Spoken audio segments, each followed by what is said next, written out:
Bom dia a todos, nós estamos aqui para dar continuidade a mais um estudo na Palavra do Senhor, quando nós estamos considerando sobre o tema o medo e as provações, fundamentado no Salmo de número 31, quando nós temos ali a história de Davi, as suas tribulações, as suas angústias, as suas perseguições, os seus sofrimentos que ele enfrentou no dia a dia da sua vida. Trabalhamos a ideia no primeiro vídeo de como enfrentar o medo em meio às provações.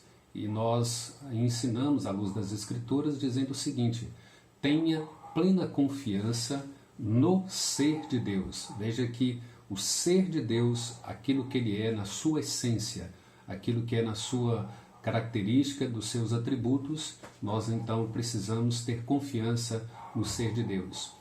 Depois nós fizemos uma pergunta: como nos prevenir contra o medo nas provações? Como que nós podemos adquirir segurança, tranquilidade, firmeza, estabilidade quando as provações surgirem às nossas vidas?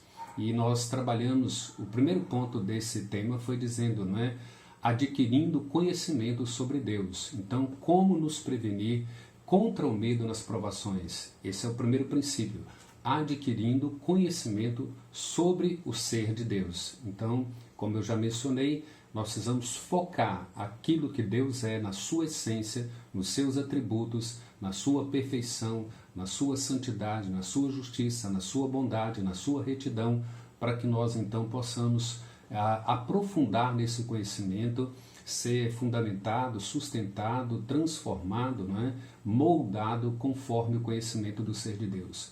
Hoje então nós vamos destacar mais dois princípios, o primeiro deles seria descansando na fidelidade de Deus.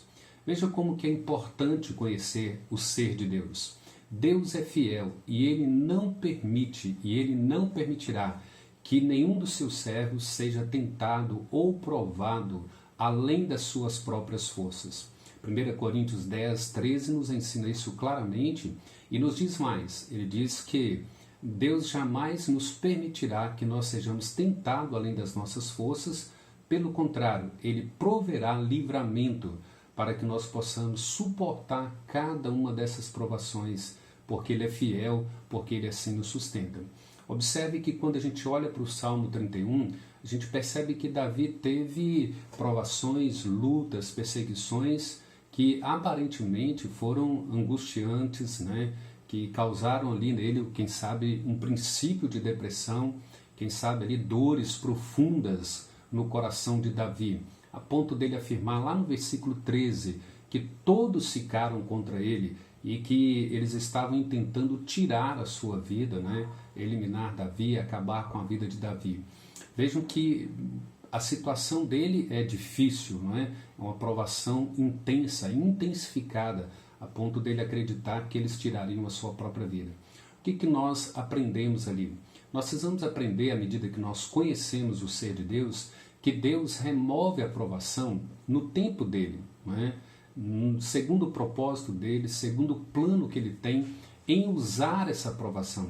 Observe que provações na vida do cristão, elas são ferramentas nas mãos de Deus para nos moldar, para nos lapidar, para de fato nos colocar de conformidade com o seu propósito, buscando assim glorificar o nome de Deus. Então Deus remove a provação no seu tempo, segundo o seu propósito, segundo a sua finalidade. Deus não remove a provação segundo o nosso tempo, segundo a nossa vontade, segundo o nosso propósito. Mas é necessário observar aqui que a Bíblia deixa claramente, ela nos ensina que ninguém jamais conseguiu encontrar qualquer falha no ser de Deus. Isso é muito importante se você observar. Nunca se encontrou falha no ser de Deus, nas atitudes de Deus. Deus é perfeito em tudo quanto Ele faz. Deus é justo em tudo quanto Ele faz. Deus não atrasa, Deus não adianta. Por quê? Porque Ele é Deus, Ele é completamente santo, Ele é completamente perfeito. E todas as coisas existem para a glória dEle. E a razão da existência de tudo é que Deus seja glorificado em cada um de nós. Vejam bem, É em meio às severas angústias e provações da nossa vida que nós provamos a fidelidade de Deus. Paulo nos ensina isso, não é? Em Filipenses capítulo 4, do versículo 10 até o versículo 13. Paulo fala ali, faz um breve relato da sua vida, da sua história, do seu sofrimento, o quanto ele sofreu, o quanto ele foi atribulado. E em dado momento, em uma das cartas aos Coríntios, ele diz que ele chegou a ponto de querer desistir da própria vida, mas o Deus Consolador, que consola com uma consolação dele, o consolou, né? Deu a ele a esperança de vida e uma vida eterna. Então, em Filipenses 4, 10, 13, ele fala que ele aprendeu a viver contente em toda e qualquer situação. Vejam bem, ele aprendeu. Em meio às provações, Deus nos ensina. Nós aprendemos, nós somos moldados e lapidados. Ele aprendeu a viver contente em toda e qualquer circunstância. E mais do que isso, ele diz assim, eu tenho experiência tanto de fartura como de escassez, de fome, né, ou de comida, vestido ou nudez. Então ele diz assim, eu tenho experiência dessas coisas, eu vivenciei, eu provei isso na minha própria vida, na minha própria carne. E um outro exemplo para nos ajudar a entender isso, de como que nós somos moldados e como que nós aprendemos em meio às tribulações, é a história de José no Egito, que é uma história fantástica, muito clássica e que nos ensina muito com respeito ao cuidado de Deus, à fidelidade de Deus, à providência de Deus para conosco. Portanto, se nós nos prepararmos biblicamente com antecedência, conhecendo o ser de Deus, adquirindo esse conhecimento profundo do ser de Deus, descansando na fidelidade de Deus, com toda certeza, não é? Quanto mais nós conhecemos a Deus e confiamos nele, nós vamos poder suportar as provações e as tribulações. Nós ficaremos mais fortes, nós seremos solidificados, fundamentados com uma boa teologia, com bom conhecimento bíblico, com bom conhecimento de Deus, um profundo conhecimento do ser de Deus, entender cada um dos detalhes, o que significa Deus ser justo, o que significa Deus ser completamente perfeito, completamente santo, o que é a bondade de Deus, o que é a misericórdia de Deus, o que significa a misericórdia, o que significa a graça de Deus, e à medida que nós compreendemos isso, nós então somos fortalecidos, sustentados, moldados, treinados para suportar toda e qualquer tribulação e ficaremos mais fortes para vencermos cada uma delas. O outro princípio que nós temos aqui para considerar é que nós, para nos prevenir contra o medo nas provações, nós devemos nos entregar plenamente nas mãos de Deus. E para esse texto aqui, né, ainda que olhando para o Salmo 31, nós também nos reportamos ao Salmo 37, do versículo 3 ao versículo 7. O salmista ele diz que nós devemos confiar no Senhor, entregar a nossa vida ao Senhor, descansar no Senhor, agradar no Senhor, né, e confiar no Senhor que o mais Ele fará por nós. Observem assim, por que nós devemos nos entregar plenamente na mão de Deus? Uma pergunta importante para a gente poder refletir. Por quê? Primeiro, Deus é imutável. Esse é mais um dos atributos que nós precisamos conhecer sobre Deus e aprender, né, sobre Deus. Deus é imutável, Deus não muda.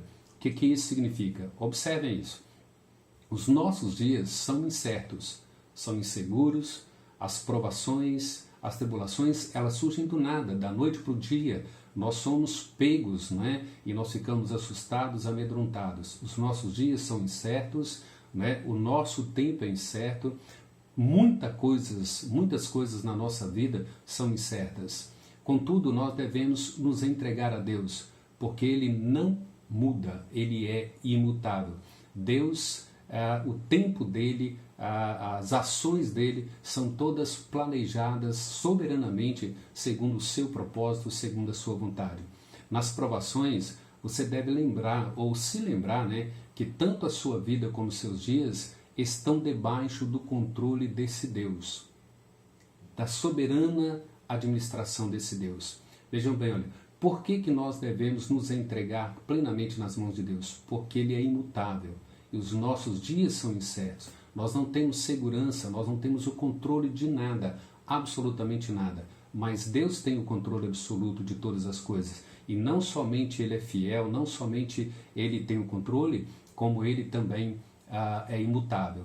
E isso então nos ensina que nós devemos olhar para os nossos dias, para a nossa vida, que é tão incerta, tão insegura na nossa ótica, né, na nossa providência, mas ao mesmo tempo nós descansamos e nos entregamos plenamente na mão de um Deus que fará tudo por nós. Né? Esse Deus tem o controle absoluto da sua vida, da minha vida, e Ele é um Deus pessoal e um Deus soberano.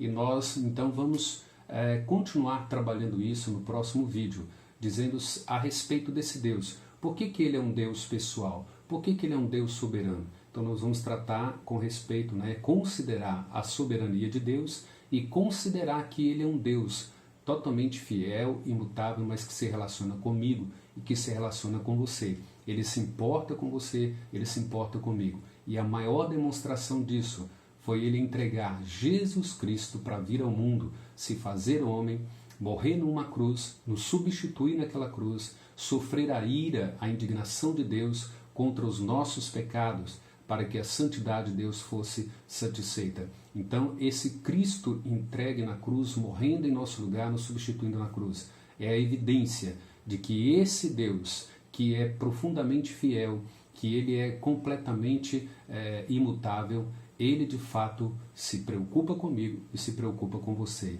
É esse Deus que nos guarda. Então vejam bem, como enfrentar o medo no meio das provações? Tenha plena confiança no ser de Deus. Como nos prevenir contra o medo nas provações? Primeiro, adquirindo conhecimento sobre Deus. Segundo, descansando na fidelidade de Deus. Terceiro, nos entregando plenamente na mão de Deus. Lembre-se, foi lá na cruz que Deus demonstrou todo o seu amor, toda a sua fidelidade, aquilo que de fato Ele é. E é isso que a Escritura nos ensina. Davi nos ensina tudo isso nesse salmo. Você pode atentar aí o versículo de número 15, ele diz assim, olha, no versículo 14, versículo 15, ele conclui dizendo assim, quanto a mim, confio em Ti, Senhor. Eu disse, Tu és o meu Deus. Nas Tuas mãos estão os meus dias. Livra-me das mãos dos meus inimigos e dos meus perseguidores. Então, que Deus assim nos abençoe e que nós possamos continuar no próximo vídeo trabalhando então sobre um Deus soberano, sobre um Deus pessoal que se relaciona com você e comigo, que se importa conosco. Tenha um bom dia, um bom dia a todos, que Deus nos sustente com a sua graça. Fiquem todos na paz de Cristo. Amém.